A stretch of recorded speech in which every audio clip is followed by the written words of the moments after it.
Welcome to your training for phone banking for David Lauer. Thank you for volunteering your time to help get David elected to office. With your efforts, we can get out the vote for David and democracy.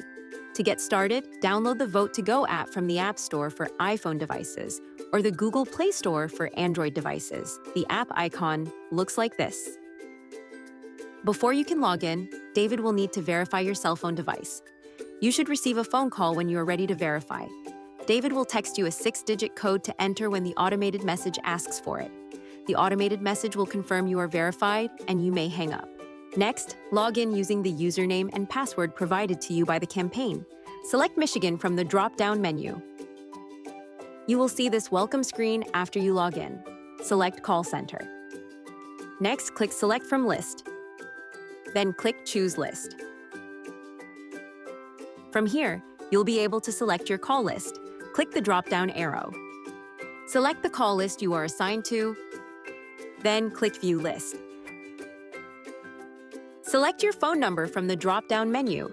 Make sure you are using your phone number and not someone else's.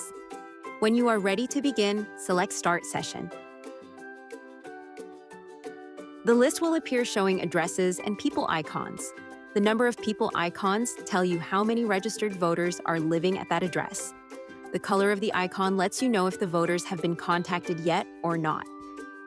A gray icon means no attempt at contacting this person has been made yet. An orange icon means a contact attempt was made, but we were unable to get in touch with them. A blue icon means contact was made and they were already canvassed. Focus your calls on the orange and gray icons. Once you've selected a contact to call, this screen will show you the names of the voters who reside at that address, along with their phone numbers. In this video, the full names and phone numbers have been hidden for privacy. You will see them completely in your app. You can also see voter details, including how they normally vote and any petitions they have signed, by selecting the drop-down arrow in this section. This information could provide common ground if you end up having a full conversation with the voter.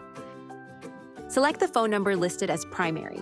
You can call on speakerphone to be able to read from the script if you wish. Once you've completed the call, select the appropriate status from the drop-down arrow. Don't leave a voicemail. If they do not answer, hang up and select Not Home.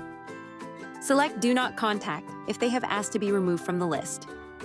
Then select the green Save and Next Household button to move on to the next household on your list. If the next household shows up as already been contacted, you can just select this button to move on to the next household. You can leave notes on the contact if there is anything important to notate. Also notice that the script says that David would love to talk to his constituents.